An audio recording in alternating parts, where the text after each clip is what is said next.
Room update, kita nyo naman, ang laki na lang in-improve. May pintura na rin ang ating pinto. Yan yung sinasabi ko noon sa inyo na yan, yung cornesa guys. So hindi nakita yung mga butas-butas at yung orange na pinaglagyan ng wire, mga flexible hose. Kaya litaw-litaw pa yung ibang mga orange na ganyan na yan. Yan, nakita nyo yan, yung mga orange and may mga spot pang ganun. Kasi nga lalagyan pa ng cornesa yan guys, yung gilid. Yan na yung aking computer setup. Ang ganda talaga niya, no?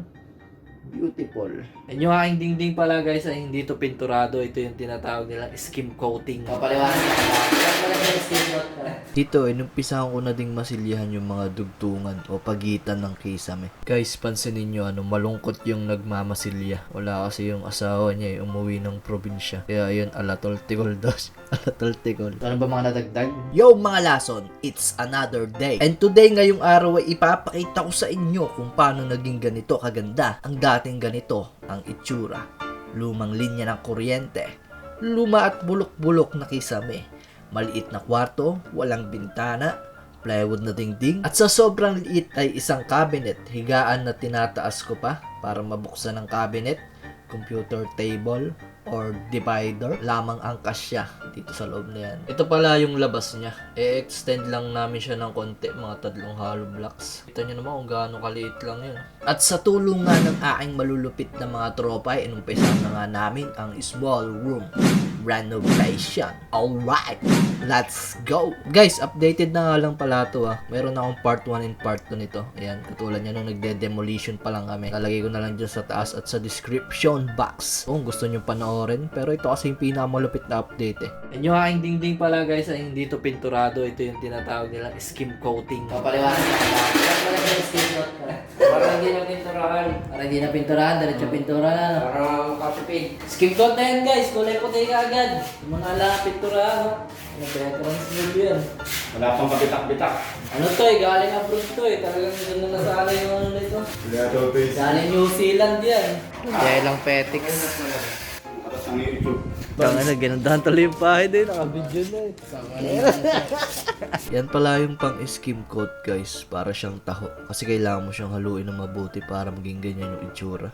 Overtime! Pre, may pagkain doon Bayin ni Maring Elsa pinapabayaan kita Magalit sa akin yun. Dito, inumpisahan ko na ding masilyahan yung mga dugtungan o pagitan ng kisame. Hindi pala ako expert kaya ganyan yung itsura. Pakalat daw sabi nila Tapos ayan, niliha ko na din para mag na siya, smooth. Para pag pininturahan ko siya. Ayan. Kitang-kita nyo naman. Tapos ganito daw pala technique dyan pag magpipintura ka. First coating, kailangan patayo. Tapos patuyuin mo muna. Pag natuyo na, second coating, pahiga naman. Tignan nyo naman Mapapansin nyo, puting-puti agad. 2 coating pa lang yan. Yung may masilya pala guys, ano na yan, final coating kasi kulay puti naman na yan Mangingibabaw kasi yung kulay niya pag sinabay pa natin siya sa pintura. Alright. Guys, yan ay update. Kakabit na ako ng cornesa. The next day ay pintuan naman ang dinali ko. Ganyan tamang pagpintura guys, tatanggalin mo muna sa bisagra para mapinturahan ng ayos. Alright.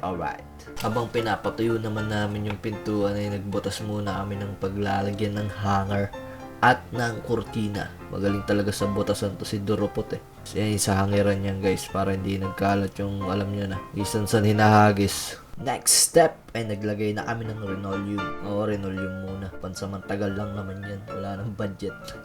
Naubusan ang budget. Room update. So ito yung sinasabi ko sa inyo guys na ilalagay ko sa gilid yung cornesa. Ilalagay pa ako ng dito, divider. Pero yun yung gagawin ko ngayon, yun yung mission ko ngayong araw, yung divider. Tapos ilalagay ko na dito yung CPU sa taas. Yung mga ganun dugtungan, may ilalagay ako dyan yung parang pang soundproofing. Kasi yung pangit yung ibang dugtungan. Tapos order na rin ako ng bagong cabinet. Kabit na rin yung ating sliding window. Naglagay ako ng sampayan dito guys. Ayan. Sa likod ng pinto para hindi kita. So ngayon ay gagawin ko na yung aking mission. Ito yung gagamitin kong kahoy dun. Ito yung luma kong divider, yung aking lumang computer table at divider. Kalas-kalas na, medyo umangat na yung iba dahil nung pinakalas, pero pwede pa yan. Alright. Ito pala yung sukat at kung ilang piraso ba ang kailangan. Bahala na intindihin. Intindihan nyo ba? Ako din hindi. Dito sinukatan ko muna lahat para tuloy-tuloy ang lagari. Tuloy-tuloy ang laban. Look at that house. Dito niliha ko naman yung mga gilid, lalagyan kasi ng ng masilya ba. Malakas kasi sa masilya pag magaspang, kaya kailangan lang, smooth lang siya, smooth. Tapos ko na silang ikat. Ngayon ay a-assemblein na natin siya. Let's go, let's go. Dito guys ay Nostradamus ko na siya. Para makita kung okay na ba kapag kinabit na siya sa dingding.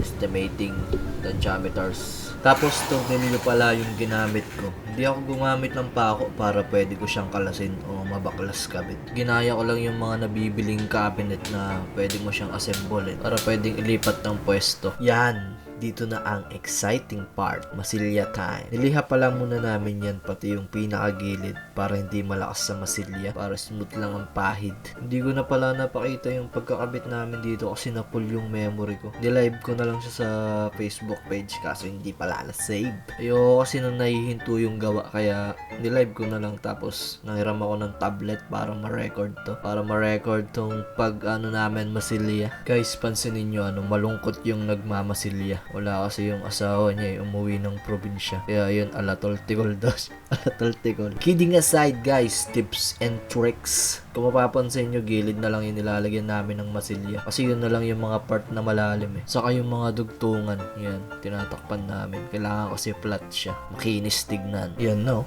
puting-puti na pero masilya at liha pa lang yan. Wala pang pintura yan. Pero nagbe-blend na yung kulay niya sa dingding. All white.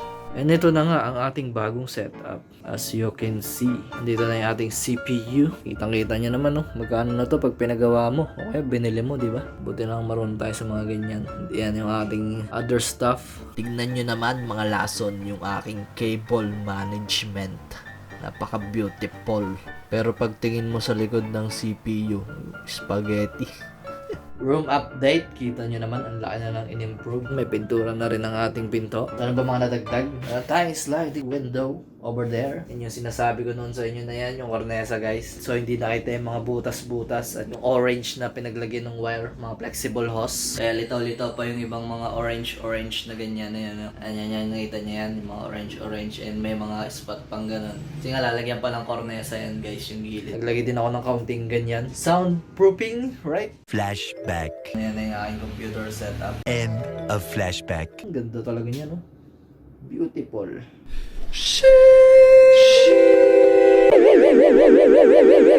All white. Ito na naman talaga yung gusto kong kulay Black and white or chocolate and white. Linis kasi tignan pag white lang. Tapos kwarto naman siya. So, white is good.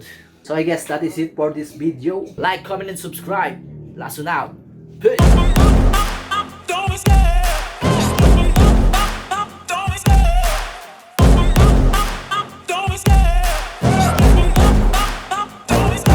I love the chase and the hunt, and I set the pace when I'm running. I always take what I want and I always give it 100.